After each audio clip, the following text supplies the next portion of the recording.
Chapter 1. The invitation. Evelyn Moore hadn't written a play in over 5 years.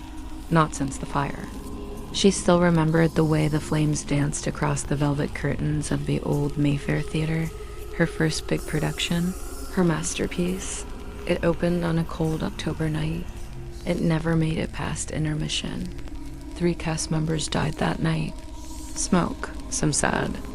Others whispered about the girl who was found in the basement, tied to the prop table, mouth sewn shut. Since then, Evelyn had gone dark. She left the city. She left the theater. She left writing. That was until she received the letter. Dear Ms. Moore, we are pleased to inform you that the Mayfair Theater has been fully restored and is reopening with a limited season. Your work, Crimson Fall, has been selected as the inaugural performance.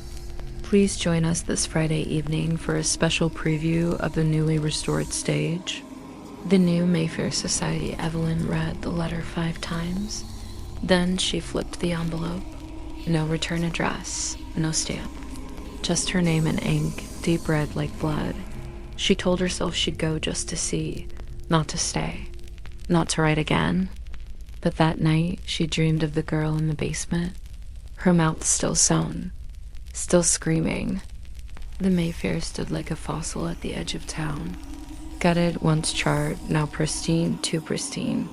As Evelyn approached, the marquee lit up with a flickering glow. Coming soon, Crimson Fall, by Evelyn Moore. She hadn't agreed to anything. Inside, the lobby smelled of varnish and roses. But the air was too still, dustless, like the building was holding its breath. A tall man in a maroon coat greeted her.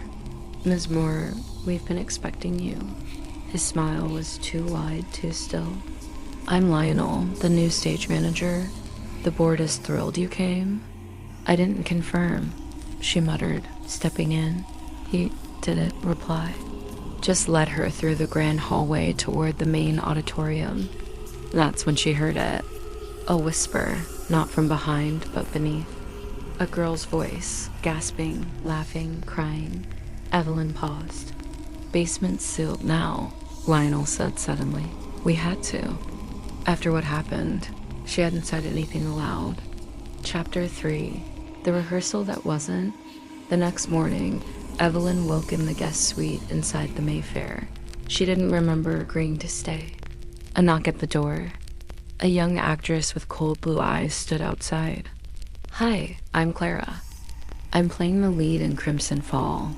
I read your script. I never sent it, Clara blinked.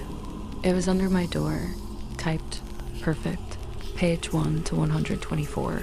Evelyn slammed the door. When she checked her bag, the script was gone. Downstairs, Lionel was directing a rehearsal. Actors moved across the stage, reciting lines from Crimson Fall, lines she hadn't touched in years. She watched in silence, then a line caught her. And when the curtains burn, the soul must sing. It wasn't in the original script. She looked around. No one else reacted. But Clara was crying on stage, not acting, crying for real. And she couldn't stop. Chapter 4. Underneath the stage, Evelyn found a hatch behind the curtain, locked but old.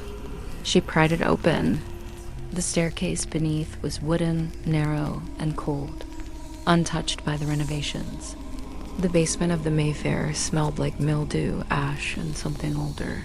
She found the prop table, the same one from 5 years ago, still stained with something brown.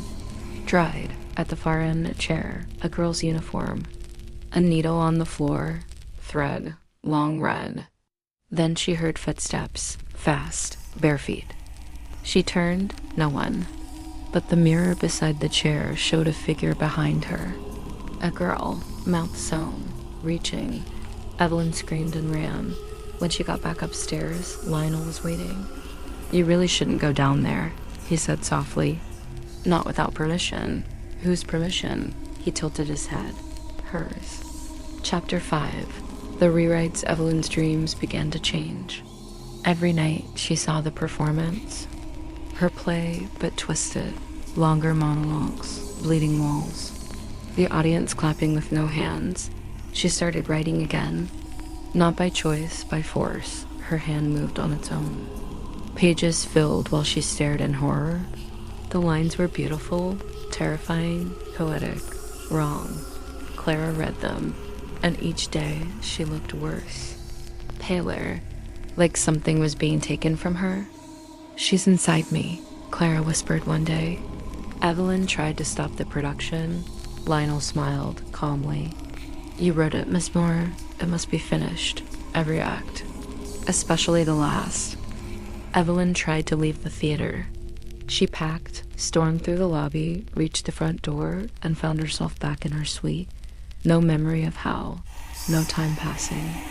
Her suitcase lay unpacked. She ran again, down the fire escape, into the alley, through the street. But every door she opened, every corner she turned, led back to the same hallway, the Mayfair. She was trapped. That night, she sat alone in the velvet balcony overlooking the stage. The rehearsal continued below Clara, now delivering lines Evelyn hadn't written but somehow knew by heart. Then she saw her, the girl on the balcony across from her, pale, mouth sewn shut, tilting her head slowly, watching Evelyn with empty eyes. Evelyn blinked.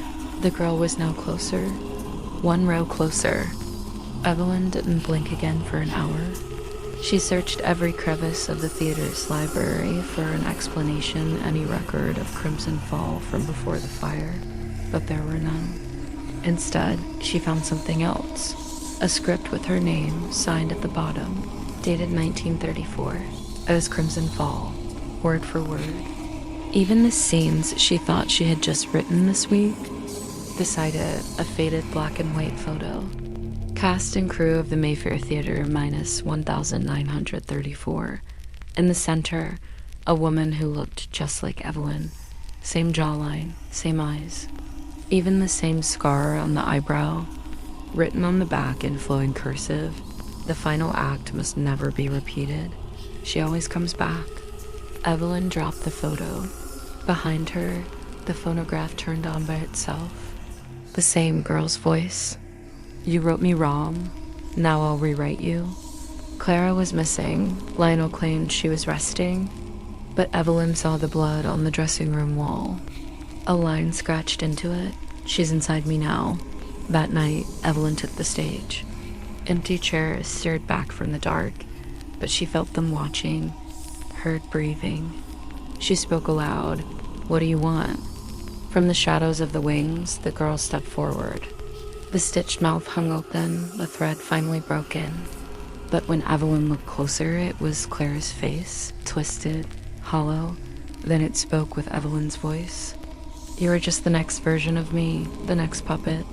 Evelyn ran, screaming, but the doors wouldn't open. The script lay on the floor backstage, each page now bleeding through ink, smearing into flesh-like texture. Her own name was slowly being erased, letter by letter. The theater filled with guests, none from town, all dressed in black, eyes too wide, silent. Evelyn tried to stop the show. She unplugged the lights, cut the sound, but everything turned on anyway. Curtains rose, and the play began without actors. Scenes unfolded by themselves. Costumes moved with invisible bodies. Props floated.